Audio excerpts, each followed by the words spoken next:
Hello everyone. Hi, I am Nidhi Agrawal and welcome back to my new YouTube channel that is Nidhi Ma'am Classes. आज के video में मैं लेके आई हूँ आपके लिए क्लास 10th की NCERT की बुक है और एक्सरसाइज है ये 5.2। इसमें मैंने आपको लास्ट वीडियो में 5.1 एक्सरसाइज बताई थी, उसमें वो पूरी कंप्लीट हो गई थी। अभी 5.2 में उसी के आगे के क्वेश्चन सॉल्व किए गए। तो देखिए बहुत ही ईजी है, बिल्कुल भी टफ नहीं है, सिर्फ हमें एक फॉर्मूला याद रखना है और कुछ भी नहीं करना। बहुत इजी तरीके से मैं आपको समझाऊंगी।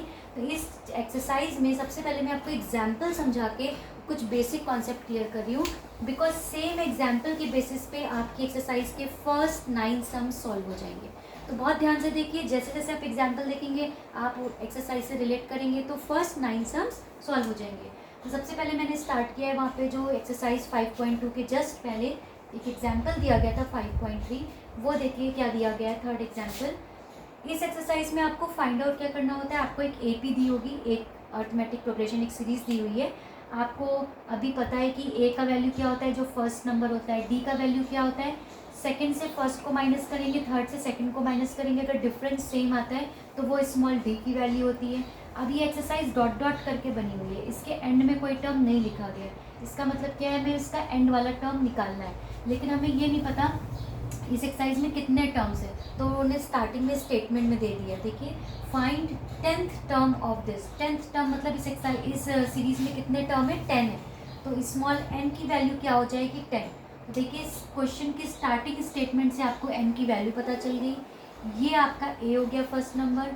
फिर डिफरेंस निकालेंगे, बिकॉज ये ए पी है तो आपको ऐसे बार बार डिफरेंस करके नहीं देखना, उन्होंने लिखा है वो ए पी है तो मतलब आप सेकंड में से फर्स्ट को माइनस करके देख लीजिए, जो आंसर आएगा वही आपका डी होगा। उसके बाद हमें सिर्फ एक फॉर्मूला याद रखना है, वो फॉर्मूला क्या है, A N is equal to A plus N minus 1 into D. A N मतलब ये जो nth टर्म है, जितने इसमें टर्म है ना उसका जो लास्ट वाला टर्म आएगा उसकी वैल्यू जो होती है वो होती है ए एन।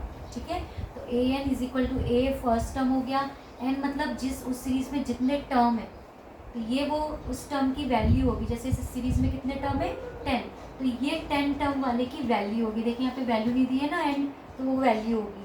और डी की वैल्यू जो आपने डिफरेंस निकाला। तो सिंपल हमने अपना फॉर्मूला नोट किया। उसके बाद उन्होंने हमसे 10th टर्म पूछा है, मतलब हमें ए एन की वैल्यू नहीं पता है। ए की वैल्यू दी हुई है 2 प्लस एन की वैल्यू दी हुई है 10 माइनस 1 इंटू डी की वैल्यू दी है 5। सिंपल सॉल्व कर लेंगे, आंसर आ जाएगा। सबसे पहले ब्रैकेट सॉल्व करेंगे, 10 माइनस 1 कितना होता है 9 और इंटू 5। अब इसको सॉल्व करने के लिए बॉड मास का रूल का फॉलो करेंगे, लेकिन बॉड मास में क्या होता है, पहले आपको मल्टीप्लिकेशन वाला सॉल्व करना होता है, प्लस वाला नहीं। ऐसे नहीं करेंगे कि 9 + 2 11 कर देंगे, ठीक है। अभी क्लास 10th में ये अच्छे से पता है आपको। अब मल्टीप्लाई को आप जब करोगे तो आपका आंसर आ जाएगा 47। मतलब आपका जो 10th टर्म है, ये एन की वैल्यू यहाँ पे क्या है 10, ऐसे लिख सकते हैं हम लोग। तो 8 10 की वैल्यू कितनी आ गई 47, मतलब ये लास्ट टर्म क्या होगा यहाँ पर 10th टर्म 47 होगा। ठीक, ये जो फॉर्मूला है ना इसी के बेसिस पे अभी आपके सारे क्वेश्चंस आएंगे, सारे। देखिए ये वाला जो मैंने सॉल्व कराया इसके बेसिस पे आपका क्वेश्चन नंबर 1 सॉल्व हो जाएगा एक्सरसाइज का। उसमें एक चार्ट दिया हुआ है, ए डी एन इन सब की वैल्यू दी है, आपको ये फॉर्मूला नोट करना है और जो जो वैल्यू उन्होंने दी है चार्ट में वो वैल्यू आप यहाँ पे पुट कर देंगे। किसी किसी क्वेश्चन में उन्होंने ये वाली वैल्यू दी है, आपसे एन की वैल्यू पूछी है तो आप वो निकाल देंगे। ठीक है, तो जो वैल्यूज़ गिवन है वो इस फॉर्मूले में पुट करेंगे और जो नहीं दी है उसको लेफ्ट राइट ला के सॉल्व करके आंसर निकाल लेंगे। अब आते हैं नेक्स्ट क्वेश्चन में। ये आपका क्वेश्चन नंबर 2 है एक्सरसाइज का, सेम, लेकिन मैं आपको एग्जाम्पल बताने जा रही हूँ। Which term of A P, ये ए पी दी है, इज़ -81। मतलब ये वाला जो टर्म है, ये वैल्यू, ये लास्ट वाले टर्म की वैल्यू है, लेकिन हमें यही नहीं पता कि इस पूरी सीरीज में कितने टर्म है। कुछ नहीं करना, कंफ्यूज होने की बिल्कुल भी ज़रूरत नहीं है, हमने बस अपना फॉर्मूला नोट किया। ये वाली वैल्यू उन्होंने ऑलरेडी दी हुई है, कितनी दी हुई है -81। जो साइन के साथ दिया वही साइन के साथ यहाँ पे वैल्यू पुट करेंगे। ए की वैल्यू स्टार्टिंग में दिख रहा है हमें 21 है। एन की वैल्यू नहीं दिया, उन्होंने पूछा ना विच टर्म, मतलब हमें एन की वैल्यू नहीं पता। ये जो टर्म है ये कौन से नंबर का टर्म है, 10th है 11th है, कितने नंबर ऑफ टर्म्स है वो हमें निकालना है। इंटू डी, डी मतलब ए पी है तो हम लोग क्या करेंगे, सेकंड में से फर्स्ट को माइनस किया, 18 माइनस 21 करेंगे तो आपका आंसर आएगा -3। क्या आएगा, -3। कंफ्यूज हम लोग हो चुके, क्या लिख देते हैं, अच्छा 2180 मतलब 3 आएगा, नहीं, हमें हमेशा सेकंड में से फर्स्ट माइनस करना है। तो अगर प्लस में आंसर आएगा तो प्लस में लिखेंगे, माइनस में आएगा तो माइनस में। हमारा आंसर डी की वैल्यू किस में आ रही, माइनस में, माइनस में पुट कर दिया। अब इसको सॉल्व करते हैं, देखिए कैसे सॉल्व होगा। ये पूरी सीरीज में ये सबसे पहले 20 ये लिखा हुआ था, अब हमें इसकी वैल्यू निकालनी है, मतलब ये n की वैल्यू निकालनी है। n के बाहर क्या लगा हुआ है, ये, बट इसके भी पहले प्लस माइनस वाला टर्म लिखा हुआ है, तो उसको सबसे पहले हम लोग लेफ्ट हैंड साइड में भेज देंगे। तो देखिए मैं भेजने जा रही हूँ। सबसे पहले 81 लिखा हुआ था, अभी प्लस का 21 इधर आके क्या हो जाएगा, माइनस का 21, और राइट हैंड साइड में ये ऐसे ही नोट कर देंगे। अब जब हम इसको सॉल्व करेंगे तो हमारा आंसर क्या आएगा, माइनस का 2 और ये 10, माइनस 102 आ जाएगा, ठीक है। और यहाँ पर देखिए ये जो मल्टीप्लाई का -3 ये अपोजिट साइड आके क्या हो जाएगा, डिवाइड, क्योंकि ये मल्टीप्लाई में लगा हुआ है, इधर आके डिवाइड हुआ, माइनस से माइनस कैंसिल हुआ, 3 से जब आप इसको कट करेंगे 3 3 9, 3 4 34 आ गया। तो मतलब आपका फाइनल आंसर क्या है, अभी n-1 = 34, वो भी प्लस का। अब -1 उधर जाके क्या हो जाएगा, प्लस, जैसे हम लोग लीनियर इक्वेशन सॉल्व करते हैं, तो 34 + 1 कितना हो गया, n = 35। तो दैट मीन्स इस पूरी सीरीज में कितने टर्म है, 35। तो ये जो आंसर है ये कौन से टर्म का है, 35th टर्म इज -81। होपफुली आपको समझ में आया। वैल्यू पुट करा, फॉर्मूला लिखा, वैल्यू पुट किया, फिर ये मल्टीप्लाई में था, उससे पहले 21 को हटाना पड़ेगा, उसको इधर लाके हटाया, सॉल्व किया, फिर ये मल्टीप्लाई का माइनस से डिवाइड में आ गया, उसको सॉल्व किया, फिर -1 इधर आके +1 हो गया, सॉल्व कर लिया, ये आंसर आ गया, ठीक है। नेक्स्ट क्वेश्चन में आते हैं। तो ये वाला जो एग्जाम्पल मैंने बताया ये क्वेश्चन नंबर 2 आपकी बुक में है, वो सेम है। फिर आते हैं next question, determine the AP, ठीक। अभी आपको AP सीरीज निकाल के बतानी है, अभी उन्होंने सीरीज नहीं दी है, आपको क्या क्या दिया है, whose third term is 5 and 7th term is 9। अब इसको कैसे करेंगे, सबसे पहले हमने अपना फॉर्मूला नोट किया, an = a + n-1 × d। अब पहले ये वाली क्वेश्चन देखते हैं, थर्ड टर्म मतलब जहाँ जहाँ पर n है वहाँ पे हम लोग क्या लिख सकते हैं, 3। तो a3 = a + n की वैल्यू दी हुई है 3 - 1 × d, हमें नहीं पता है, लेकिन ये पता है जो थर्ड टर्म है वो कितना है, 5, मतलब उस थर्ड टर्म की वैल्यू दी है तो हमने यहाँ पे पुट कर दिया, ये हमारी इक्वेशन बन गई 1। अब सेकेंड इक्वेशन बनाते हैं, 7th टर्म इज 9। तो 7th टर्म मतलब ये वाली वैल्यू कितनी दी हुई है, 9, फिर से 7, n की जगह अब की बार क्या पुट करेंगे, 7, और हमें a और d नहीं पता है, ठीक है। ये आपकी बन गई इक्वेशन नंबर 2। अब इन दोनों को सॉल्व करना है। तो देखिए जब ये a इक्वल होता है तो हम लोग क्या कर देते हैं, यहाँ पे ऐसे माइनस का साइन लगा देंगे, प्लस a से माइनस a कैंसिल हो गया, लेफ्ट हैंड साइड में क्या बचेगा, माइनस प्लस माइनस, तो ये आ गया -4। यहाँ पर क्या बचेगा, ये इक्वेशन है और ये इक्वेशन है, 3 - 1 का मतलब क्या हो गया, 2d, और 7 - 1 का मतलब क्या हो गया, 6d, लेकिन उसके साथ किसका साइन है, माइनस का, तो ये हो गया आपका -4d। तो -4d = -4, माइनस से माइनस कैंसिल, 4 इधर आके डिवाइड होगा, तो आपकी d की वैल्यू कितनी आ जाएगी, 1। अब इस d की जो वैल्यू आ गई उसको किसी भी इक्वेशन में, चाहे फर्स्ट में पुट कर दें चाहे सेकंड में पुट कर दें। तो देखिए मैं फर्स्ट इक्वेशन में पुट कर रही हूँ, पहले मैंने फर्स्ट इक्वेशन को नोट किया, अब इसमें मैं d की वैल्यू पुट कर रही हूँ। तो 3 - 1 कितना होता है, 2, 2 × 1 करेंगे तो ये आ जाएगा a + 2 = 5, फिर 2 इधर आके माइनस होगा, 5 - 2, तो a की वैल्यू आ जाएगी 3। तो यहाँ से आपकी a की वैल्यू 3 आ गई और d की वैल्यू 1 आ गई।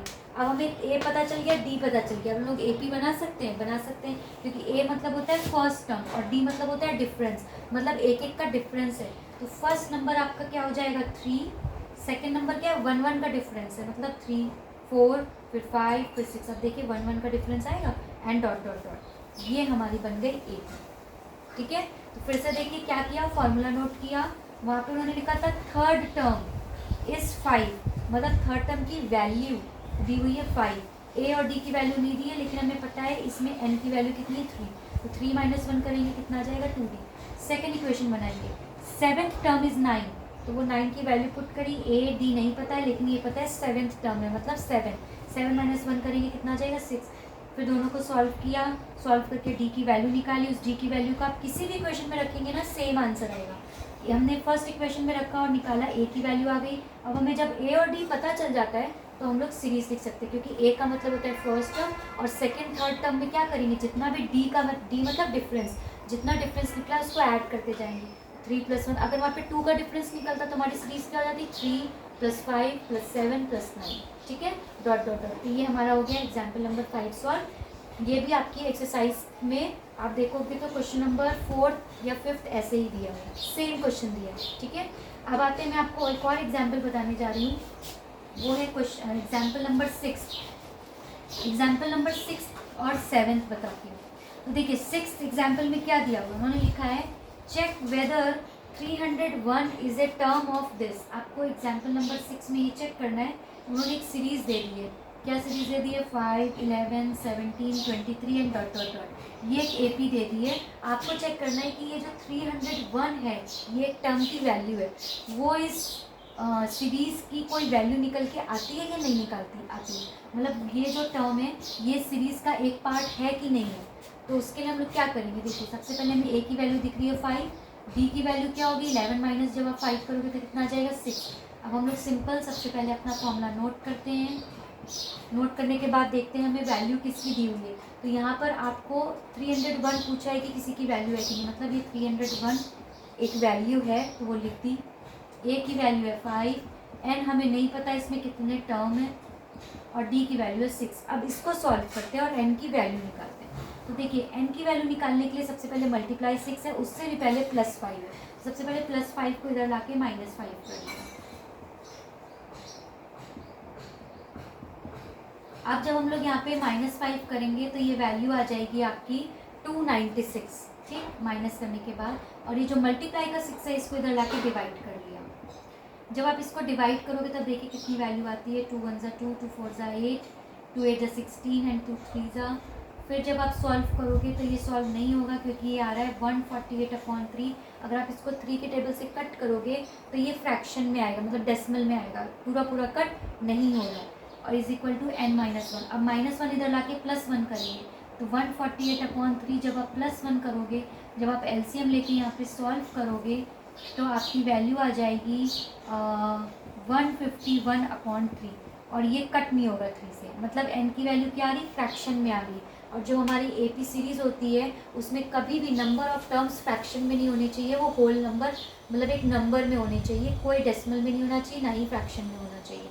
तो दैट मीन्स अगर ऐसा है तो फिर वो एपी सीरीज़ में ये टर्म एग्जिस्ट नहीं करता है। अगर ये n की कुछ प्रॉपर वैल्यू आ जाती तो हम लोग बोलते हैं yes 301 is the part of this AP series, ठीक है। ये सेम एग्जाम्पल आपकी मतलब इसी सेम पैटर्न पे आपका एक्सरसाइज में क्वेश्चन दिया हुआ है, तो वो आपका सॉल्व हो जाएगा, ठीक है। तो जब भी पूछता है कि ये नंबर इसका पार्ट है कि नहीं, तो वहाँ पे हम लोग अपनी n की वैल्यू निकालते हैं। वो अगर नंबर में आ जाती, होल नंबर में, तो हम लोग बोलते हैं येस, और जब वो फ्रैक्शन या डेसिमल में आती तो हम लोग बोलते हैं no, this number is not the part of an AP. उसके बाद मैं आपको एक और क्वेश्चन बताने जा रही हूँ, एग्जाम्पल नंबर 7। एग्जाम्पल नंबर 7 में क्या दिया हुआ है, how many 2 digits numbers are divisible by 3। वहाँ पे आपको एक सीरीज़ दे दी गई है 12, 50, 18 डॉट डॉट डॉट 99। अगर ये सीरीज़ नहीं भी दी होती, उन्होंने जस्ट बोला होता है कि बताइए how many 2 digits numbers are divisible by 3, तो अगर आप 3 से देखोगे, उन्होंने डिविजिबल बाई 3 लिखा है, मतलब हमें 3 के टेबल में कौन से नंबर चूज़ करने हैं जो 2 डिजिट्स के। तो 3 3 ज़ा 9 होता है, उसके बाद आप देखोगे 3 4 ज़ा 12, तो 12 के बाद क्या आएगा, 3 का टेबल में 12, 15, 18 डॉट डॉट डॉट, और वो कहाँ तक जाएगा 99 तक, क्योंकि 99 के बाद नेक्स्ट नंबर जो आता है वो आता है 100, और वो 2 डिजिट नंबर नहीं होता, और उसके बाद जितने भी आएंगे सारे 3 डिजिट्स के आएंगे। तो अगर वो क्वेश्चन में सीरीज़ नहीं दिया तो आप अपने आप ये सीरीज़ लिख सकते हो। अब आपकी जो एक्सरसाइज के सम्स है उसमें कहीं पर लिखा है कि बताइए 2 डिजिट्स के number, how many 2 digits numbers are divisible by 2। अगर ऐसा लिखा होता तो फिर उन्होंने लिखा था डिविजिबल बाई 2, मतलब हमें 2 का टेबल लेना है और उसमें से 2 डिजिट लेनी है। तो 2 4 ज़ा 8 होता है, 2 5 ज़ा 10, तो वहाँ पे हम लोग सीरीज़ क्या लेते हैं 10, 12, 14, 16 और डॉट डॉट डॉट कहाँ तक लेते, तो वहाँ पर भी हमें 2 डिजिट में देखना है, लेकिन वो 2 के टेबल से डिविजिबल होना चाहिए, तो मतलब 98 आएगा लास्ट, क्योंकि उसके बाद जो 2 के टेबल से डिविजिबल होगा वो क्या होगा 100, और वो 3 डिजिट का हो जाएगा। तो हमें सिर्फ 2 डिजिट तक लेना है, तो इसलिए हम लोग क्या लेंगे 98। तो दैट मीन्स वहाँ पे जो आपकी सीरीज़ बनेगी वो ये बनेगी, लेकिन हमारे क्वेश्चन में यहाँ पे उन्होंने बोला how many 2 digits are divisible by 3, तो हम लोग ने 3 के टेबल में जो 2 डिजिट्स के नंबर आ रहे थे वो लिए। अब यहाँ से हमें सोचना है कि कितने डिविजिबल हो जाएंगे। तो इसके लिए सबसे पहले हम लोग क्या करेंगे, यहाँ पे आप देखो a की वैल्यू आ रही है 12, d की वैल्यू आएगी 3 और जो लास्ट टर्म दिया होगा वो क्या दिया है 99। तो हमें पता ना हाउ मेनी डिजिट्स, मतलब हमें स्मॉल n की वैल्यू निकालनी है। सबसे पहले हमने अपना फॉर्मूला नोट किया और ये जो लास्ट टर्म है वो क्या है 99, उसकी वैल्यू पुट कर दी। a की वैल्यू है 12, n की वैल्यू हमें पता नहीं क्योंकि उन्होंने पूछा हाउ मेनी मतलब हमें स्मॉल n की वैल्यू पूछ रहा है। d की वैल्यू हमने निकाला, डिफरेंस आ रहा था 3। अब इसको सॉल्व करते हैं, जब भी n की वैल्यू निकालनी तो 3 के पहले भी क्या दिया प्लस वाला टर्म, उसको इधर ला के माइनस कर देंगे। जब हम इसको यहाँ ला के माइनस करेंगे तो देखिए 9 में से 2 जाएगा 7, 9 में से बन गया 8, तो आपका आ गया 87 और फिर 3 इधर आके डिवाइड हो जाएगा। तो n-1 इसको जब आप कट करोगे 3 2 6 आएगा और ये आ जाएगा 9। तो 29 इज इक्वल टू n-1। फिर -1 इधर लाके आप जब प्लस कर दोगे तो आपका आंसर आ जाएगा 30। मतलब कितने डिजिट्स ऐसे हैं जो 3 से डिविजिबल हो जाएंगे, 2 डिजिट वाले। Total number of digit is 30। ठीक है, तो ये आपका फाइनल आंसर आ गया।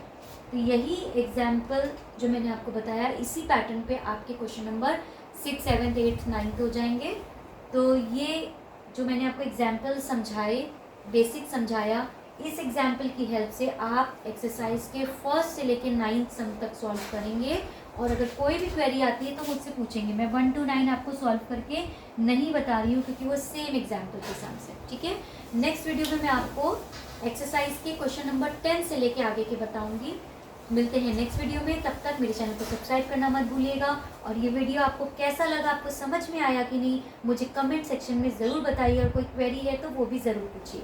Thank you so much, bye bye.